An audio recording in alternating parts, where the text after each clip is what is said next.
Guys, আসসালামু আলাইকুম। আজকে চলে আসলাম শ্রীমঙ্গলের হরিণচড়ায় সবুজের রাজ্যে হারিয়ে যাওয়া একটা গল্প নিয়ে। আমাদের বাংলাদেশের চায়ের রাজধানী বলা হয় শ্রীমঙ্গলকে। আর শ্রীমঙ্গলের সবচেয়ে পুরনো আর বিখ্যাত চা বাগানগুলোর মধ্যে হরিণচড়া হলো একটি অন্যতম চা বাগান। এটি শুধু একটি বাগান নয়, বরং প্রকৃতি প্রেমীদের জন্য স্বর্গরাজ্য।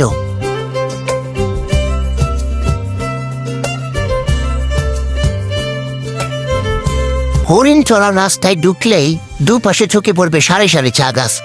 দূর থেকে দেখলে মনে হবে সবুজের কার্পেট বিছানো।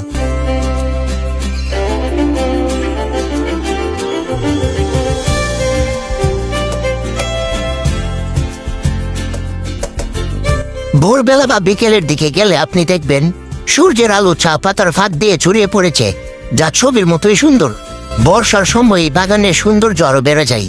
টিপ টিপ বৃষ্টি, চারপাশে কুয়াশা আর সবুজের ভেতরে হারিয়ে যাওয়া, এক কথায় অপূর্ব।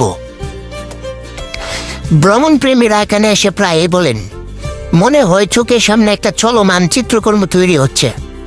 শুধু চা বাগান নয়, হরিণচড়ার ভেতর দিয়ে হেঁটে গেলে পাখি ডাকও শোনা যায়। ছোট ছোট ঝর্ণা দ্বারা মিলে যায় সবুজে। সবুজের এমন এক সৌন্দর্য এখানে ছড়িয়ে আছে, যা দেখলে আপনার মনে হবে যে আপনি অন্য এক জগতে চলে এসেছেন। শ্রীমঙ্গলের আসল সৌন্দর্য অনুভব করার জন্য অন্যতম সেরা স্পট হচ্ছে হরিণচড়া।